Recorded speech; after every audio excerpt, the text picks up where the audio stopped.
Dernière partie de l'Africa Newsroom, nous sommes toujours en compagnie de Maître Adoté Blivi, avocat au barreau de Paris, Lady Ngomangue, PC conférencière, également fondatrice de l'Alliance des femmes de médias, Emmanuel Dupuis, président de l'Institut Prospective et Sécurité en Europe, professeur associé à l'Université de Paris-Sud. On poursuit notre décryptage de l'actualité africaine et on continue dans notre Zoom Société d'aujourd'hui à parler de la protection sociale.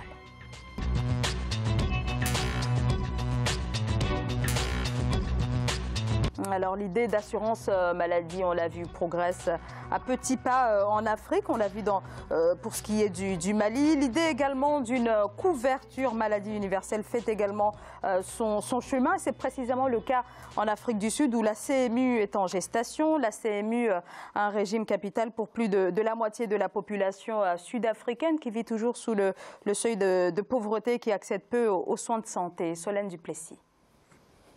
Le système de santé sud-africain massivement réorganisé. En effet, un projet d'assurance médicale universelle a été dévoilé par le gouvernement le 21 juin.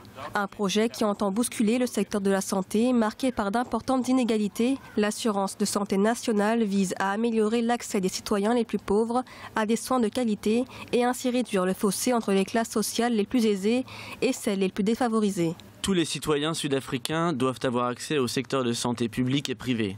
Avec l'assurance de santé nationale, les riches doivent subventionner les pauvres, les jeunes, les personnes âgées, les personnes en bonne santé, les malades, les habitants des villes, ceux des zones rurales.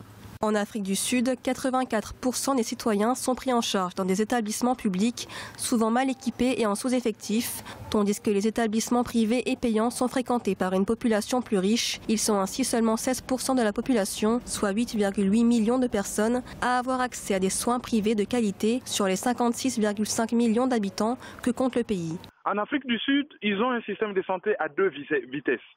Il y a un système de santé privé qui coûte extrêmement cher et un système public qui ressemble vraiment à un système de santé d'un pays du tiers-monde.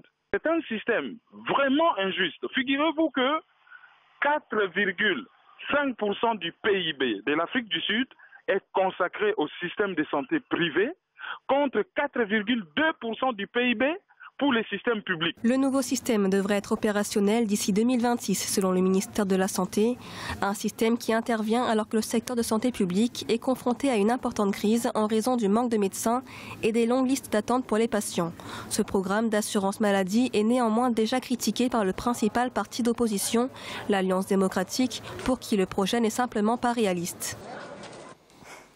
Alors, depuis la fin de l'apartheid, le système de santé a été rendu plus accessible avec notamment la gratuité des soins pour les femmes enceintes, les femmes âgées de moins de 6 ans, ainsi que l'ouverture aussi de centres médicaux. Mais plus globalement, les soins de qualité sont dispensés uniquement dans les établissements privés. Par conséquent, les plus pauvres se rendent dans des établissements. Certes, on leur offre des soins de santé, mais ceux-ci n'ont rien à voir avec ceux pratiqués dans les établissements privés qui disposent d'un matériel plus conséquent et aussi plus d'effectifs. Cette question de la CMU marquerait une véritable avancée dans ce pays en termes de lutte contre les inégalités. Adoté Blivi. Mais le problème est palpable. En Afrique du Sud, vous avez une majorité de la population qui vit en dessous du seuil de pauvreté constituée par les Noirs et vous avez de l'autre côté les Blancs. 51 ans d'espérance de vie pour les Blancs, 51 ans pour les Noirs, 71 pour les Blancs. Donc tout est là. Donc c'est les conséquences de l'apartheid. Ça ne va pas partir du jour au lendemain.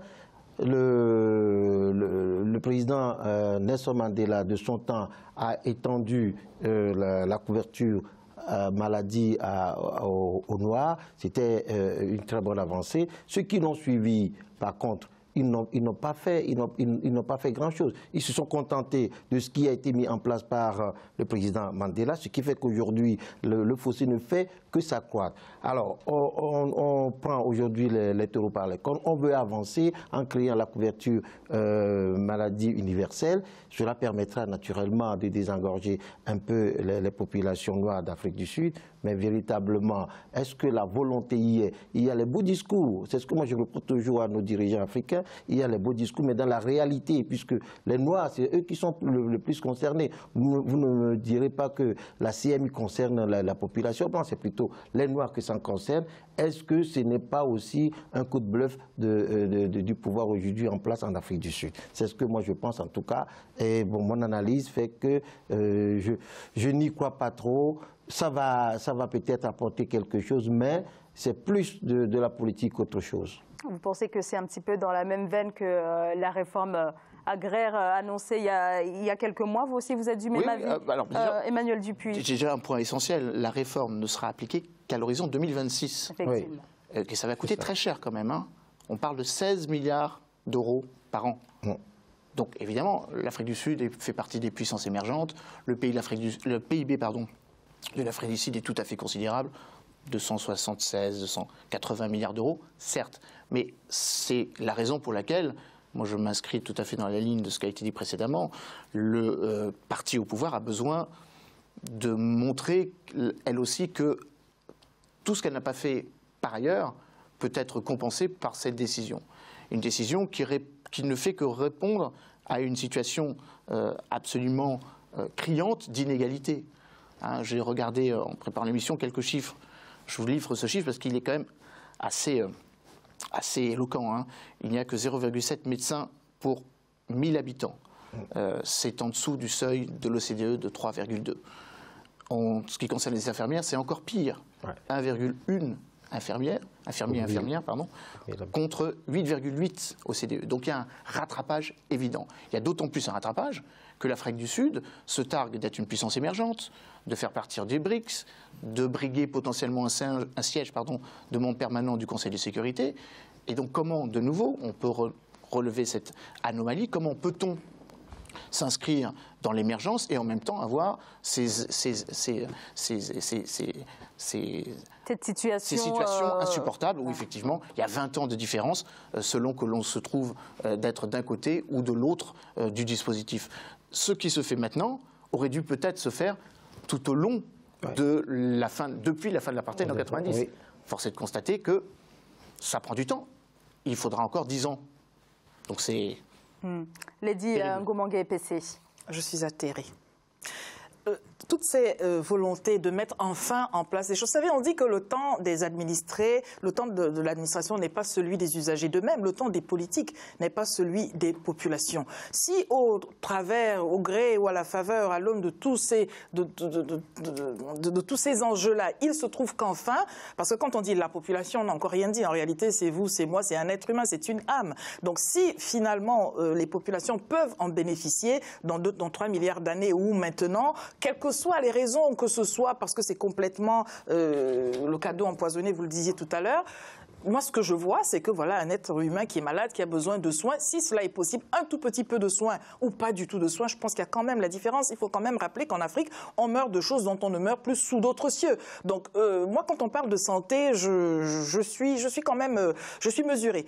J'aimerais rappeler quand même que toutes ces velléités, que ce soit en Afrique du Sud ou au Mali dont on parlait tout à l'heure, il y a quand même la couverture sanitaire universelle qui est un processus, ou en tout cas une volonté, un projet de l'OMS, pas seulement de l'OMS, avec la Banque mondiale, avec l'agence japonaise de coopération internationale, la BAD, donc beaucoup de nombreuses institutions se mobilisent parce que la vérité finalement c'est que, et on l'a vu quand il y a eu Ebola, il pourrait y avoir encore d'autres choses. Donc pendant que nous chipotons et que nous faisons salon sur ces sujets-là, la vérité est que s'il y a de véritables pandémies, même là où tout va bien, du point de vue de l'assurance maladie, personne n'y échappera.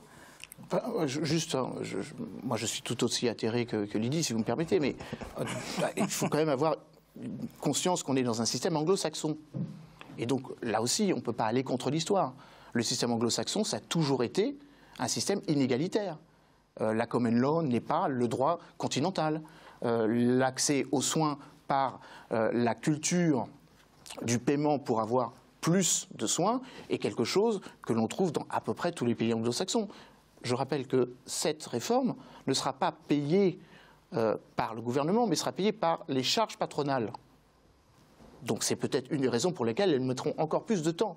Moi, j'aimerais que ça ait pu se faire plus vite. Et vous avez raison, un être humain doit être soigné de manière équitable. Mais j'ai quand même l'impression que le système, nonobstant le dispositif qui est proposé, va maintenir une certaine forme d'inégalité. Je le dis d'autant plus en lisant ce que dit le ministre de la Santé. Les jeunes vont payer pour les personnes âgées, les personnes en bonne santé vont payer pour les malades, et les habitants des villes pour les zones rurales. C'est pas de l'inégalité ? Alors, quand vous mettez en avant le système anglo-saxon en miroir au système francophone, en quelque sorte. Pas francophone, un système continental, pas que francophone. Ou non anglo-saxon, parce que pour parler du modèle qui fonctionne comme il peut, nous sommes en France, la CMU, l'assurance maladie et toutes sortes de choses, mais on voit combien le système s'essouffle. J'évoquais tout à l'heure l'aide médicale d'État que l'on veut redimensionner pour des raisons évidentes de budget. Je ne parle même pas du trou de la sécurité sociale et toutes sortes de choses. On voit bien que même là où ça a été enclenché depuis fort longtemps, ça peine. Regardez les hôpitaux tous les jours dans les médias, on voit bien ce qui en est dit, et le manque de personnel et toutes sortes de choses. Donc je pense quand même que ce qui compte, finalement, on ne se bat pas contre les êtres humains, on se bat contre les maladies. Merci beaucoup à tous les trois d'avoir participé à cette émission. Maître Adoté Blivi, je rappelle que vous êtes avocat au barreau de Paris, Lady Ngomangue PC. Je rappelle que vous êtes conférencière, également fondatrice de l'Alliance des femmes de médias. Emmanuel Dupuis, président de l'Institut Prospective et Sécurité en Europe, professeur associé à l'Université Paris-Sud. Fin donc de cette émission. Merci à vous de nous avoir suivis, à suivre le journal de la rédaction. Je vous retrouve demain. Bonsoir.